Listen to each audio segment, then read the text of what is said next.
Welcome back to talknorth.com. Thank you for listening. If you can, please download before you listen. It helps our business. I'd also like to thank our producer, Brandon Morton, and let you know if you'd like to sponsor this program or any of the programs on the network, you can reach me at jsouhan47@gmail.com. Talknorth.com is powered by Bite Squad. Go to bitesquad.com or download their app. Get food to your door in minutes. Use the promo code TALKNORTH to get your first delivery free. Talk North gets you your first delivery free.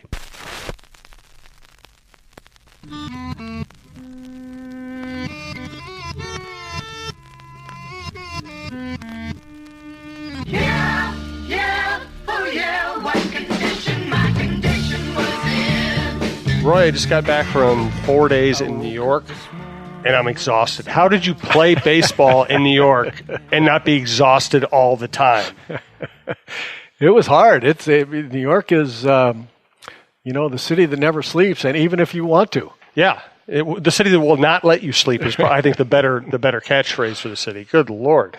I went there, saw Hamilton, covered a Vikings game. My wife and I went out and saw some cool places, took a tour. We saw Anderson Cooper bought this old firehouse, renovated it, bought it for like $4.5 million, renovated it, and it's in the middle of Greenwich Village, and it still says Firehouse on it. I don't know. There's so much weird, interesting stuff around New York. But we're here to talk about baseball. This is Roy Smalley's Chin Music. This is our baseball show on talknorth.com. You can find all the shows at talknorth.com. Subscribe to your favorite podcast app or go to iTunes, subscribe there, comment there, whatever you like. Thanks to berrycoffee.com, whizkids.tech, State Farm agent Tony Hoagland. Also, our Bite Squad deal for this week.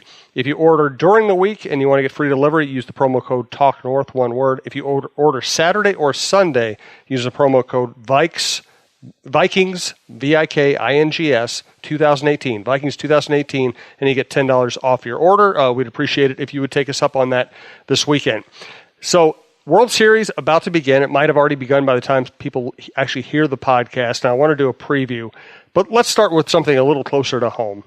The Twins are still engaged in their managerial search along with a few other teams. There's still a lot of intrigue. They just gave a second interview to Rocco Baldelli. I think they are still interested in Joe Espada as well as the Cubs bench coach. Do you have an opinion on who they should hire? And if the answer is no, do you have an opinion on what kind of person they should hire?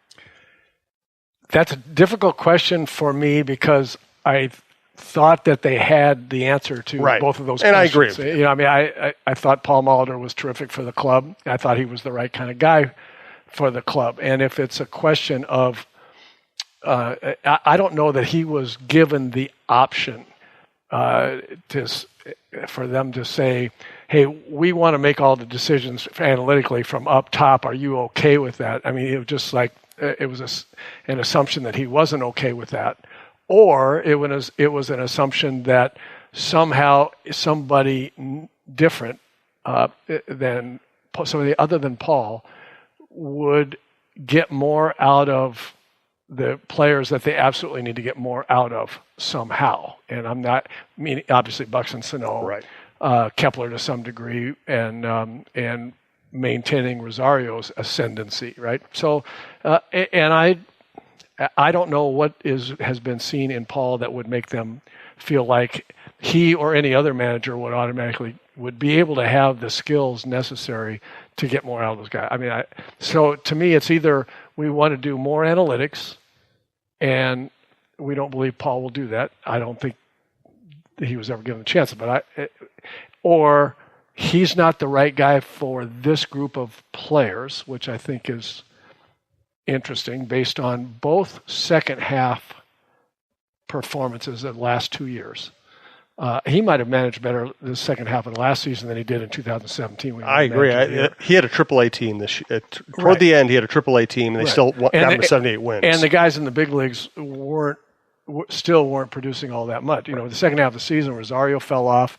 Kepler was a little better, but home run wise, but not a lot better. Polanco was okay. Other than that, you look around and you go, well, how could you have done any better with with that club? So, I don't know the answer to your question about who they should get because I don't know what they're looking for. Based on the fact that Paul wasn't it, I don't know what they're looking for. And that's why I haven't gone out on a limb and said they either should hire this particular person or this kind of person. Because it's pretty clear they have a template in mind. I'm just not sure what that template is. Joe Espada is the easy answer for kind of the number one candidate. His history with Alex Cora, his history with the Astros, his history in an analytical organization, and also being around a lot of good managers, including AJ Hinch. He has a great resume. The reality is, though, it's like Bill Belichick's coordinators. They all look good until they have to go do it themselves. Well, that's really true. And the other thing is, the analytics. If I were a manager these days, I'd want every single bit of analytical information they want to give me. But then I would feel like I would be expected to take that information and make good decisions based on that. Right? I don't think that it serves anybody's purpose to have a telephone from the analytic department upstairs to the dugout and say, you need to bring in this reliever now against this hitter, and if he gets him out, keep him in. If he doesn't get him out, those are decisions managers need to make. And you can say that, that the analytics will drive how the game should be run. We just need a manager that will make the clubhouse atmosphere the best. I don't know how you make a clubhouse atmosphere the best if the decisions are coming down from upstairs and your manager isn't accountable to you as to how you're doing it and what your role is and all. I just don't. I'm, I guess, far enough away from it. I don't get that. I still think that the manager needs to run the game. The manager needs to make out the lineup, admittedly based on the analytics. And I've been interested, and we'll go to the Dodgers and the Red Sox here in a minute. But I was really interested in the way Dave Roberts has managed his lineups, with sometimes a starting third hitter not even getting in a bat in the first inning because they change pitchers on him, and he's just going by the analytical book, having the right-hander hit against the left-hander and vice versa at any time in the game, which I think is fascinating. I'm not going to say it's right or wrong. I just think it's fascinating, and we'll see how those kinds of things develop. But still, those are manager decisions, not to me, not the person sitting upstairs looking at the numbers. And so all of this is just a long-winded way of saying I don't know what the template, to your point, I don't know what the template is. The interesting thing, too, having read Malcolm Gladwell, a bunch of kind of the new age economists on how decisions get made, one thing they'll point out is, sometimes, listen, trusting your gut can get you in trouble in a lot of ways. So I don't want to just act like trusting your gut is always the right thing to do. But for intelligent people who have already done their homework and who understand that, hey, the left-handed reliever, his wife just, had a baby last night, and the right-handed reliever has been complaining about elbows. There's a massive amount of information available to a manager, including analytics. And sometimes your gut, for an intelligent person who's done their homework, will kind of just winnow all that out and tell you, yep, go with this guy. All very true, but what I think is a piece of that is, a manager and his pitching coach have to manage the bullpen workload of people, and it's not just as easy as saying this guy against that hitter, because that guy might have pitched 2 innings the night before and an inning the night before that, or whatever, and both the manager and the pitching coach know that this guy ought not go in the game this time, even though he's the bright guy against this hitter. And so back up days, hours and days from that, there is a large degree of managing about how not to be in a situation where for a day or two, you don't have the right matchups that the analysts are telling you, because you've worked them analytically based on analytics. You've already used them up. And so there are game-to-game, inning-to-inning decisions that have to be made that are not analytics. They are human and human physiology and human psychology, to your point. And so I am saying I don't know how that all fits together now.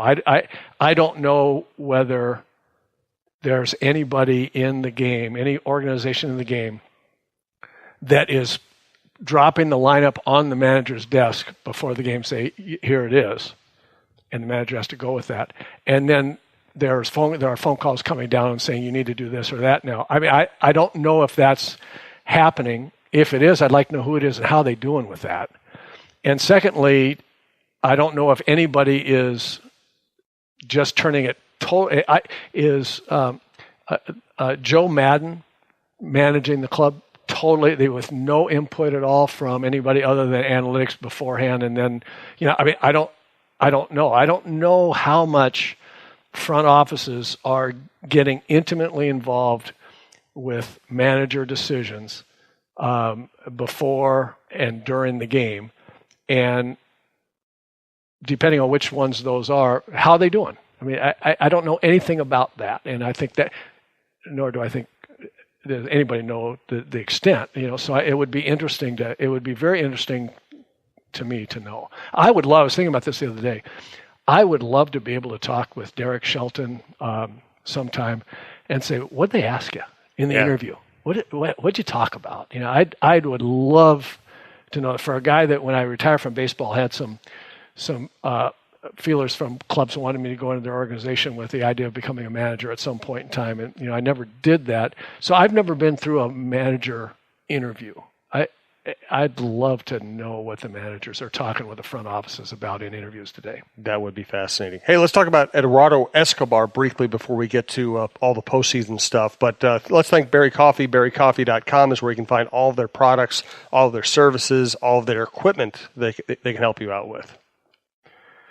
Wow, Berry Coffee. I mean, it's we've talked about them an awful lot before. I mean, we talk about them every week, but I was talking with Steve Bram, the owner, the other day, and he's so excited. The hottest thing is going on right now in the hospitality and corporate world, but especially in the corporate world of setting up refreshment and beverage and food stations for your employees. Really are two things. The Bevy, spelled B-E-V-I, it's interesting. It's the Bevy system. We've talked about that a little bit, but it's the still and sparkling water that's absolutely pure. It's all filtered, and it's a green product, and it eliminates the need for plastic bottles. It's healthy for employees because it's all filtered water, and it comes flavored as well. There's all kinds of choices, and Steve says that's the hottest thing going in the corporate employee break room situation right now. The other thing is what you and I know about, what I've been bragging to you about for a while, and that's the direct bean, fresh bean to cup of coffee. I have one of those machines in my house. It's the best coffee ever. And for we had talked about that in terms of restaurants, right? But corporations now can actually set up a little virtual coffee house in their refreshment room, where there is single serving fresh roasted beans ground and delivered right to a cup. Same thing that I do at home in the morning. They have their own roasting plant, and soon to have another one here in town. Absolutely fresh roasted beans, as you know, you've experienced that. I have. You get the beans, you get the maker, and then your employees get a cup of coffee that's made from those fresh roasted beans right into their cup. So pretty exciting stuff, I think, going on in that whole industry. Brought to you by Berry Coffee. You can find everything about Berry Coffee, including their history and Steve Rem's initiatives, and all the ways in which their company is green. You can find all that at berrycoffee.com. We appreciate their sponsorship. Also, thanks to our producer, Brandon Morton. Reminder, please download our shows before you listen. Better listening experience and better for our company. If you'd like to advertise with this program or anywhere across the network, you can reach us at jsouhan47@gmail.com. We had about 140,000 listens across the platform last month. And if you want to get in at a very cheap rate on